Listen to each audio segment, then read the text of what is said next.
Okay, we are going to do another exciting installment of the WarGames series.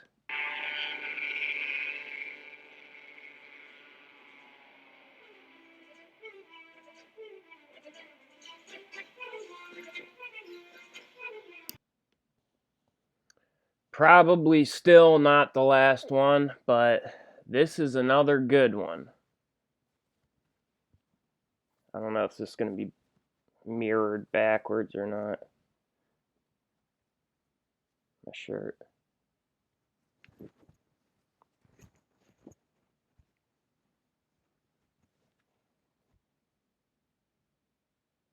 Can you see that?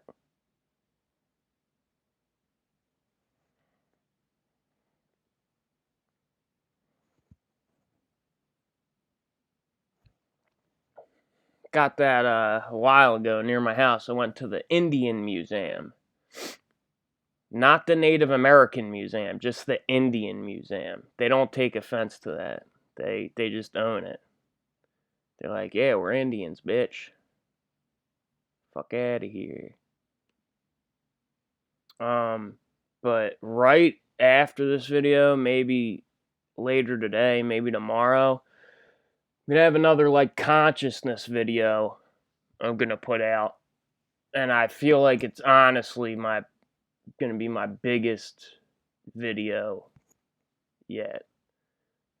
I mean, to me at least, it's gonna be my most important video up to this point. Well, we'll look at WarGames real quick. I know you guys like that. One thing we're not gonna do is look at the news. Look at the screen.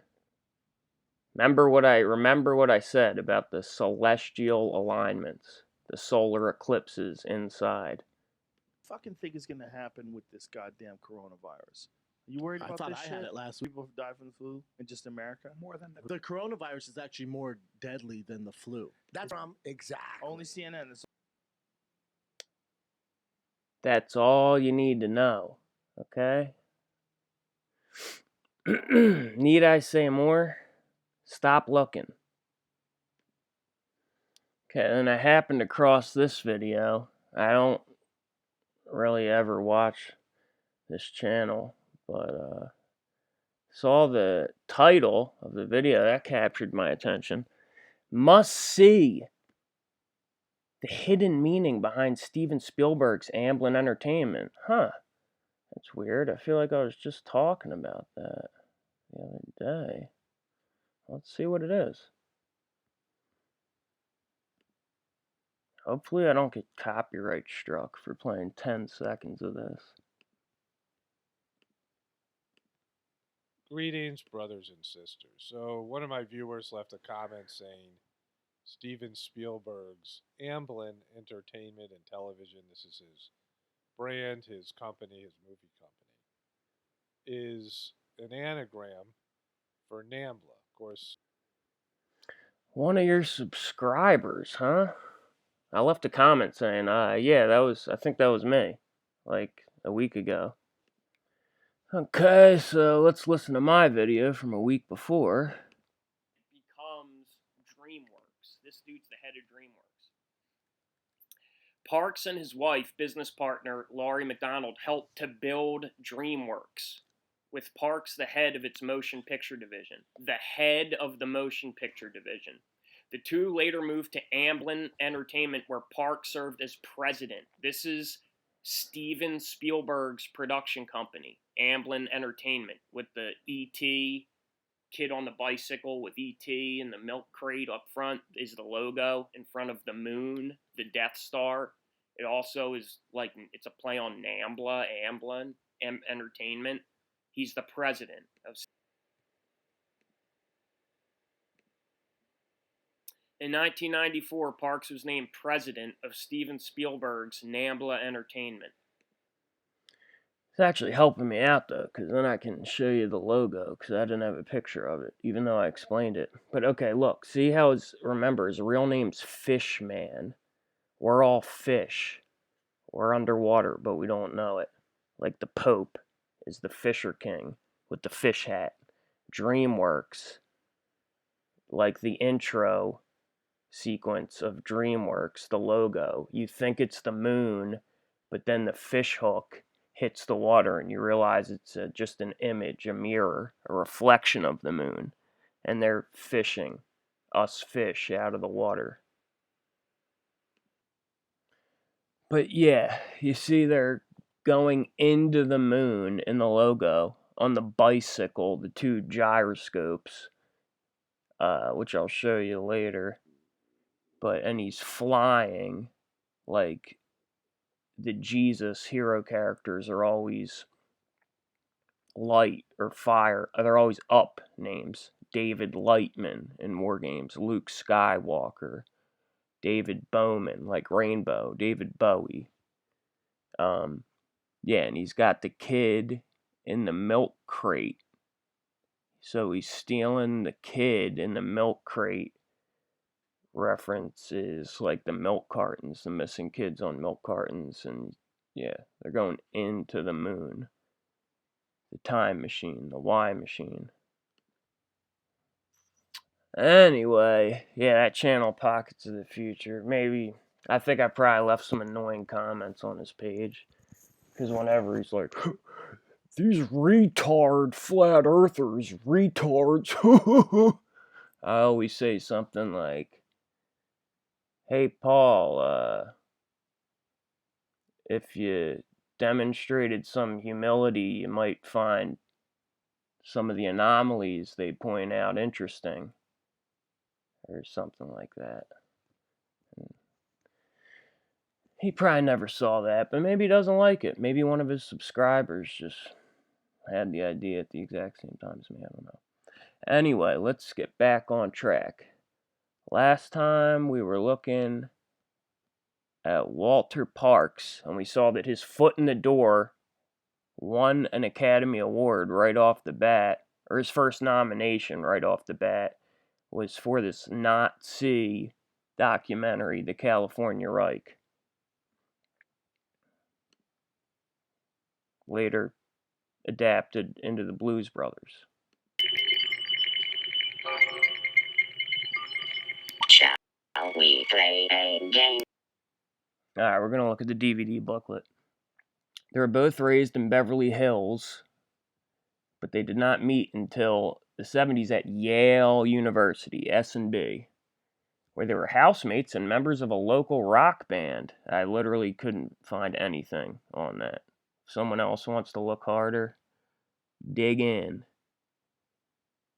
In 1979, after Lasker had embarked on a career in freelance journalism and Parks had worked as a studio musician, geez, they got all the boxes checked here. It's like Billy Shears or some shit. Oliver Stone. Had worked as a studio musician and directed an Academy Award-nominated documentary. The two then discovered they were working on screenplays with common elements. Oh my God, they're raised right next door to each other. They both go to Yale, S&B, both musicians. And oh my God, we just met and we just happen to be writing the same script somehow. Look at this. This part is fucking great. Hold on, let me blow it up. In trying to gain background information on the armed forces, like these dudes, they're just diving right in.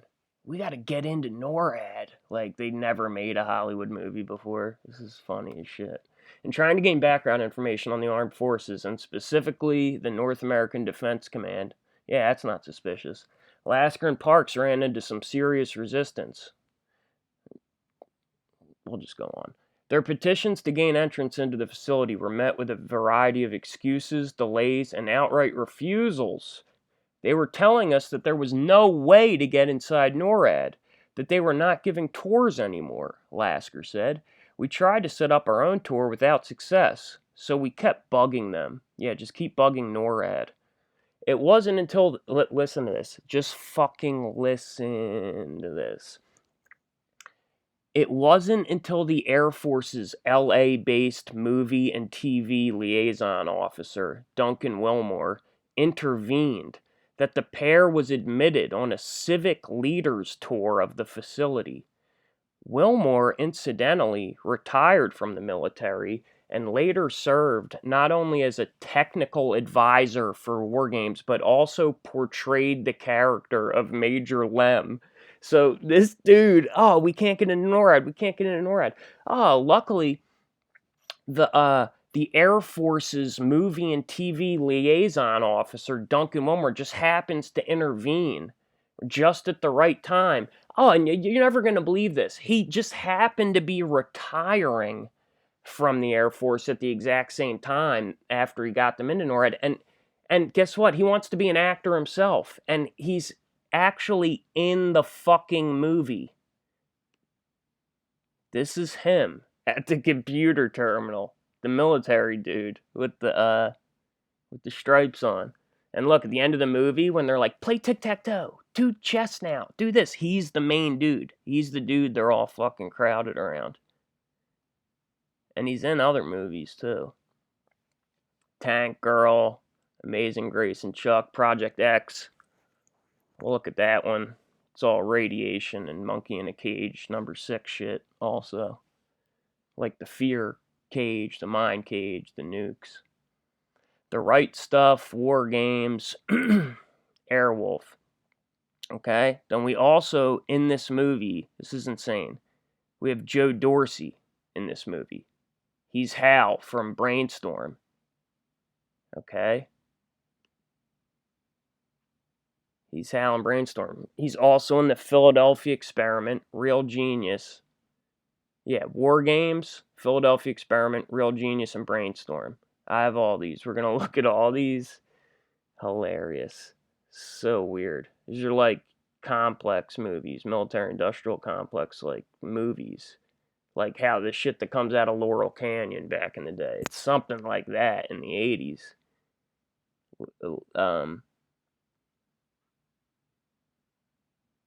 Yeah, in this movie, Real Genius, it's all about do and fake space. Directed energy weapons.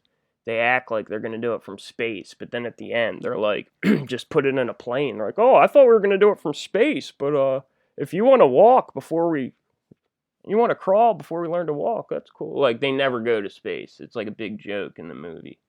And yeah, they're making lasers to, kill people from space. Yeah, so we got Duncan Wilmore, the Air Force movie liaison officer who's in the fucking movie, gets them into NORAD, then just happens to be retiring right then, wants to become an actor. So he's in the movie. We got Joe Dorsey from Brainstorm and Philadelphia Experiment. And then, who's that right there?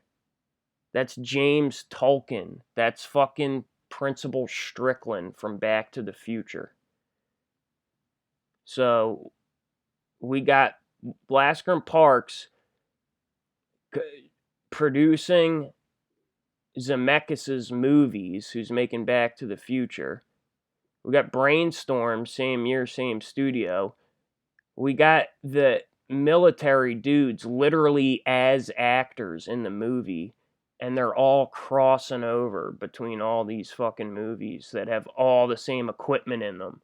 Like, I'll show you, like, the phone thing he uses from WarGames, the exact same. It's not a prop. It's just they're in, like, bases. Like, it's, like, the same equipment in all the movies.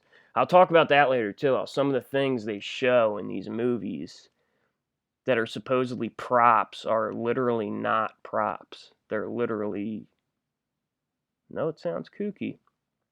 Some of them are like real fucking things. They're showing it right in your face. Alright, here we go. Cartoon world. But perhaps the most surprising review came from President Ronald Reagan. Okay, remember, family friend of Lasker. President Reagan.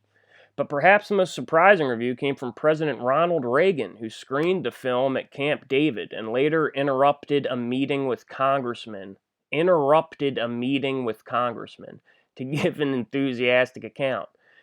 Listen to his fucking, what a doofus they make him sound like. Like, it's such a cartoon. As the president began to describe the movie, his face lit up. wrote the Washington Post's Lou Cannon. "I don't understand these computers very well," the president said. "But this young man obviously did. What's a computer? He had tied into NORAD." Los Angeles Times, June 15th, 1983. I couldn't find that actual article from LA Times because everything's behind a fucking paywall, and it's probably memory hold anyway. It's the internet's so fucked up from memory hole and everything. But it says he screened the movie. 2 days later, Reagan met at the White House with several Democratic congressmen who had backed the MX, and it's a missile, I think, in exchange for the president's arms control commitment. Yeah, let's support a missile in exchange for arms control. Like, just everything. Inversion. He began the meeting by reading from cue cards tailored to congressional concerns. "I just can't believe that if the Soviets think long and hard about the arms race, they won't be interested in getting a sensible agreement," Reagan said. "You think these people worry about shit? They know fucking there's no one's going to destroy the world. They can't, it's a joke. They just want you to be scared." Then he put the cue cards aside and his face lit up. He asked the congressmen if any of them had seen WarGames. Think about this cartoon scenario. This is supposedly our history of our royalty. "Have you guys seen WarGames, senators? Fuck this briefing. Let's talk about WarGames. Because that's the real world. That's like interdimensional TV, the screen. That's what's like, you gotta look through the fractal, look through the layers." When no one volunteered an answer, he launched into an animated account of the plot, so he's going to retell the whole movie for him, because they didn't see it. The congressmen were fascinated with Reagan's change of mood. Yeah, I'm sure they were fucking fascinated. And his obvious interest in the film. He said, "I don't understand these computers very well, but this young man obviously did. He had tied into NORAD." The brass at NORAD, for their part, were not entirely thrilled with the premise of the film. Really? I thought they wrote it, insisting that such a scenario could never actually have taken place. However, an unfortunate incident in 1980 reveals that a similar event can and did take place. On June 3rd of that year, so it happens in real life, like it always does. On June 3rd, 6/3/36, of that year, a computer terminal alerted the watch officer that hundreds of Soviet missiles were already in the air, targeting the U.S. with their total payloads, and that Armageddon was a mere 8 minutes away. Again, with the 8 minutes, 7 to 8 minutes away. The bell rang on the moon, the peak and effects of psychotronics, the time it takes sunlight to reach the Earth. It's some kind of cycle of consciousness or something. I'm not sure. But okay, here's another thing with these underground bases. That's what this whole movie's about. Shall we play a game? The whole movie's about, these underground bases.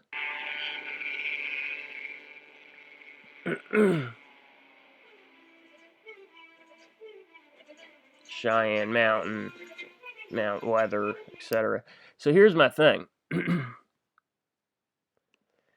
If you only have 8 minutes, then there's got to be more entrances than just these main ones that like they put in movies and we advertise. There's got to be entrances to the underground bases everywhere, because you got to think these people are all over. They're not always just, and they're built for someone. Someone's planning on going down there, so there's got to be entrances all over. And that's where I think, like, there's always way too many tunnels closed, especially right now. Like 5 out of 6 bridges and tunnels around will be closed at the same time for like 2 years, when it shouldn't take that long. But I think there's entrances in a lot of regular tunnels, regular underpasses, places you wouldn't never suspect unless you know where it is and how to go into it, how to open it. But they have to be everywhere, because even though this is bullshit, all the nuke shit, still, like, they need to be able to get to these places quickly. As a result, hundreds of bomber crews rushed to their B-52s.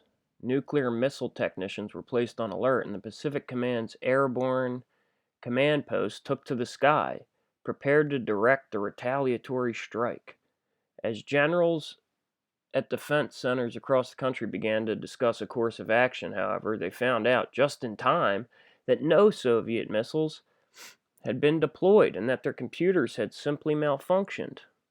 Yeah, I was going to show like an NSA document about this and shit, but honestly, who the fuck really cares? You get the idea. It's just the screen. Shit all comes from the screen. They're just showing you what's it's like a preview, what's coming on the screen, like a year, 5 years ahead of time. I'm really more interested in just the dates on this. November 9, 11/9/99, or 9/11 backwards. 6 June 66. Then we got 6/11/66 to 6/12. And 6 and 12 is 18, 666. Then we got June 3rd, 6/3, June 6, 6/6, and November 9, 11/9 again.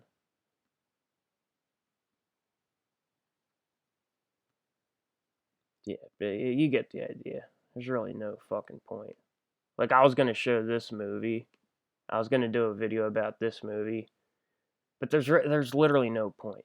You just look at the back and, like, okay, first of all, nominated for 4 Academy Awards. So it's going to tell you, that's how you know. It's like picture of the year, especially from certain years, like 1991, 83, 85, 88, like certain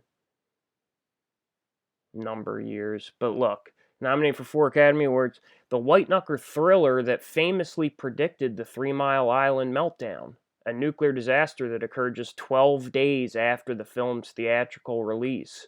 It's like, it's a fucking joke. But it's fun to do these videos. The news of the event, which reached the press only as a result of a leak,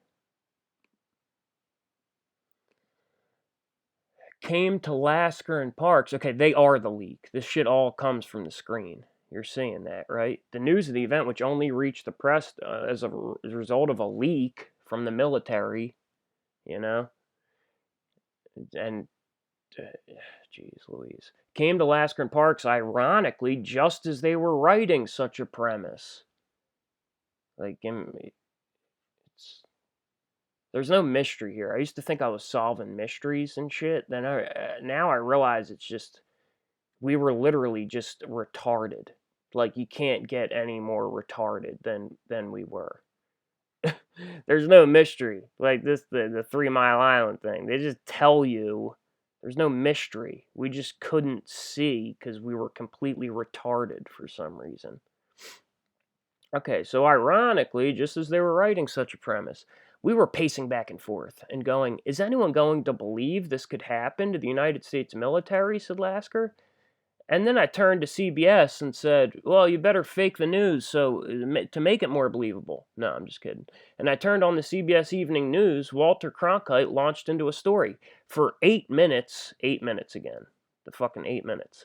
8 minutes yesterday, the United States went on a full-scale nuclear alert. So you only have 8 minutes, and this event lasted for 8 minutes. It's a totally different 8 minutes.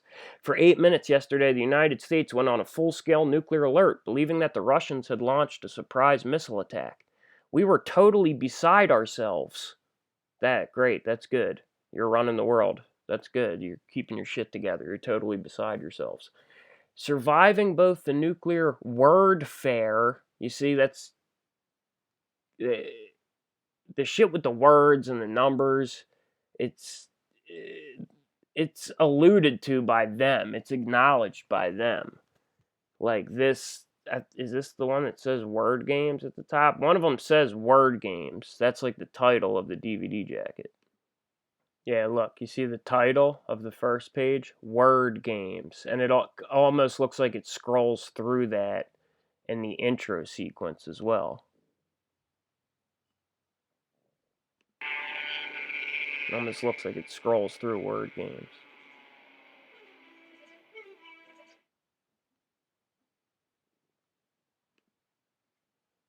And see, this is a huge clue right here. They tell you nuclear wordfare. It's not nuclear warfare, it's nuclear wordfare. That's what it is, you know? It's wordfare, not warfare. It's mind games, war games, word games. Surviving both the nuclear wordfare of military denial. Yeah, right, military denial. Yeah, right. And perhaps more amazingly, the onslaught of Hollywood politics. Yeah, right. Hollywood politics. Yeah, right. Lasker and Parks managed not only to get their very first script produced largely the way they'd wanted, but also to catapult themselves into the Tinseltown stratosphere, where they've enjoyed continued commercial and critical success. Wow, it worked out great for everyone. Worked out great for Matthew Broderick. Worked out great for Lasker and Parks. Really got everyone's careers started. So you can see here, WarGames' success catapulted Matthew Broderick into new fame and fortune. His fee for Lady Hawk, his next film, was 15 times that which he received for playing David Lightman. He called WarGames a complicated movie. Yeah, I bet. There'd be all these people around, all this machinery, all these military guys. Yeah, I bet. And then around this time, okay, so boom, his next fee is 15 times that. He's a huge millionaire now. At the same time, he has that car accident where the two girls are killed, which he says he doesn't remember. We'll get into that later, maybe.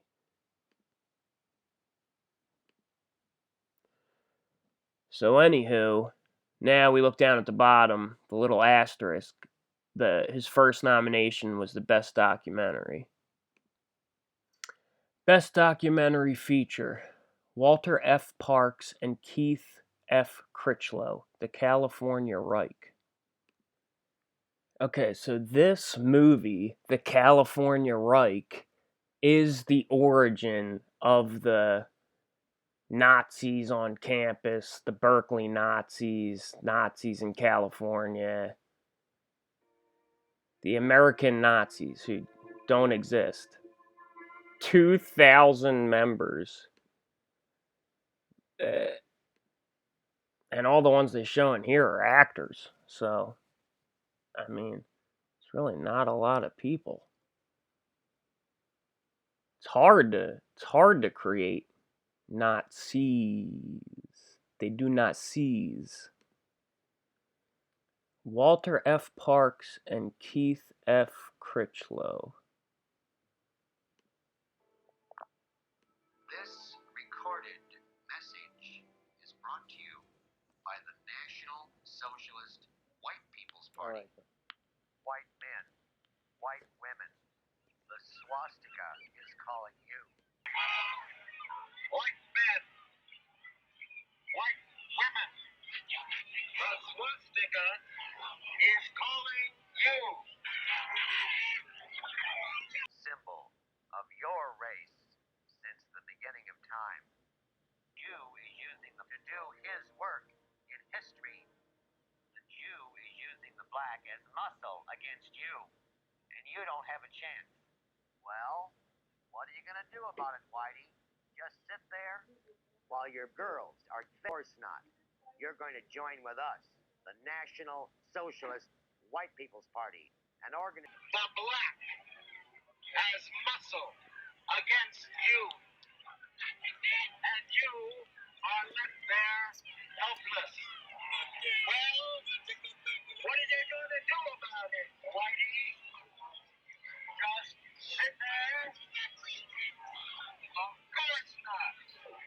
You are going to join with us, the members of the American Socialist White People's Party. An organization of decent, law-abiding, white folks, just like you. Law-abiding, white folks, just like you.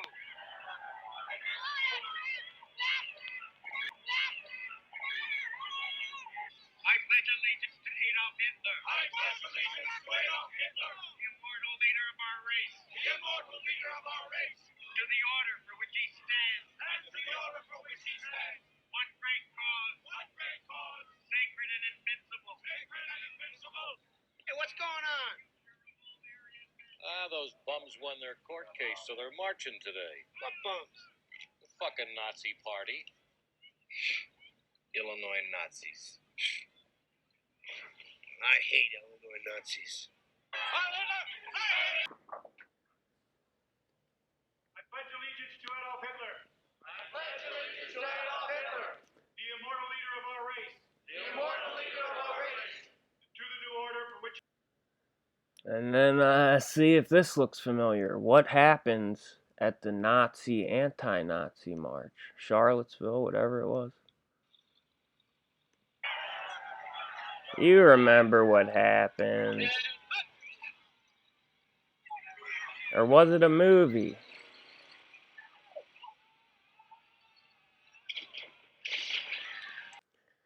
But now tell me, does this strike you more as a violent, psychopathic, genocidal maniac, or more like maybe an effeminate, failed flunky actor, thespian? Yeah, I've got Hollywood tattooed on my arm here. No, I identified there. I identified with Hollywood and imaginary illusions of Hollywood. In the beginning, it was kind of thrill, always dream the dream, and perhaps become a movie star or something of that nature. But let's see, who is this supposed to be? Who are they trying to entrain with this meme? Let's see, who does this sound like? Does this sound familiar? They put something over on the working people, the honest working people, with their swindle. And that's exactly what it is, a swindle. And this international gangster conspiracy. Or does this sound familiar? The military is corrupt. They're not doing what they say they're doing. Can't trust the military. Because I was in the Marines myself, and the Marines are supposed to be the best. Now, I was a Marine, but I didn't believe in what the Marines were fighting for. They were fighting for the system that's against the white man. Or maybe you're a prepper. Maybe you like to be prepped up, stocked up in case of an emergency. Nothing wrong with that. Nothing wrong with being prepared, right? Much gnashing of teeth and wailing and stuff around here that's going to make everything else seem like a picnic. They're going to be eating dogs and cats. 200 million people. Dogs hungry. and cats. We're going to be around after it's all over. We're going to be here. Acting. If anything is going to be here, we'll be here. If there's going to be anything left at all. If there's going to be anything left at all, it will be the theater. The theater will survive. No. Forget about that. Forget about military corruption. Forget about international banking conspiracies. Forget about prepping and military corruption. What we need to focus on is building the wall and draining the swamp. Am I right? You'd have to have law and order first and foremost. That would be your police state right there. I mean, the freedom of movement would be stopped right there. It's just it would have to be your border lines, your bridges, and everything else would have to be blocked. Where the freedom of crossing would, because you have to sift these criminals out of the population.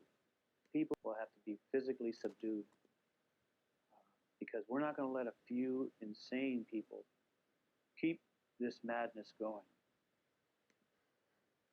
But we can't just talk, We got to take our message to where it will be best received. the campuses of Berkeley and UCLA, where our message will really be accepted, have an impact at Berkeley. Hitler fell, racist Nazis, go to hell. Hitler brought chaos today in the society. Huh? What? What do you think? Tell us what you think about the existence of Nazis today in America. Well, it's clear they want to grow into a big movement, and we got to stop them. And look, the people they show, they're going to show these people, they show the dumbest fucking people. Like, they can't articulate anything. They can't articulate their point at all. They don't even have a point. They're just like, yeah, go pretend to be a protester. Go, okay, you're a Nazi. You're a protester. Go say bad things about Nazis. It just sounds fucking retarded. And the basic theories behind that are the same garbage and shit that the Nazis will be trying to put forward today. That makes that is true. And that's a good idea to learn what they say. Take a field trip and go down to one of their meetings.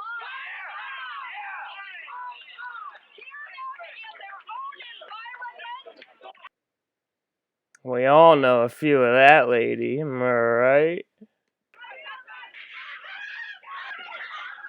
Oh my god, no, no. Look how, this is fake. Look how fucking fake this is.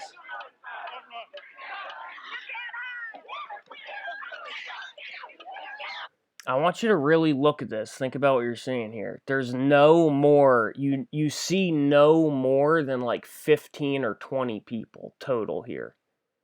And they just are moving the camera all around. It's all crazy. It's super fake. Like, you only need like 10, 15, 20 people to do this. Watch this. Bro, they're getting chased off campus. Oh my god. Then after this, I'll show you they have like the police giving a talk. Their meeting, it's completely voiced over and fake and staged. I didn't voice it over. It's in the movie. It's hilarious. Watch this. No more than 20 people.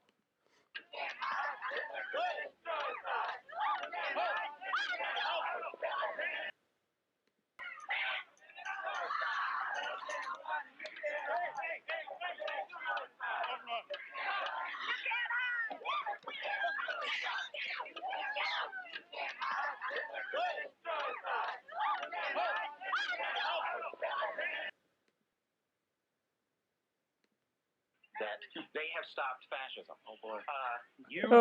LOL. It reflects well on you. It shows their intolerance to allow you to speak. Very good. So, exactly. Okay. So, all right. So, Okay, alright, so we all win. They have stopped fascism, and you have shown their intolerance to speak, okay? Okay, this is the last clip I'm going to show. Listen to the police meeting. We got to get these guys out of here. It's literally a voiceover. It's like it's like Porky's or some shit. It's like the worst, fakest voiceover I've ever seen. I can't believe they put this in the movie. It's basically just, it's like for anyone above the retardation level, just to let you know. And I mean, you should know already, but listen to this fucking speech. The situation's gotten out of hand. We got to get these guys out of here. All right? Muldoon, Bright Rose, and back. Backler and else, you two up front. Now, when we start, don't stop for nobody. Any questions? Okay, we'll move out in about 3 minutes. The student. Now, when we start, don't stop for nobody. All right? All right, we'll move out in 3 minutes. Let me hold my watch up.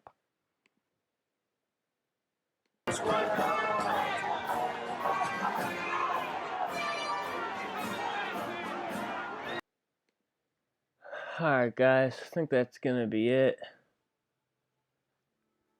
for this edition of the WarGames series. Are you not entertained? Tune in next time. Look at this. Not over 1,000, and describe them as Boy Scouts having an outing. Persons better fitted for the comic opera. That's what I might call this episode. The comic opera. And look at the dates. 7/11. 11, 7, 11, 23. Boom.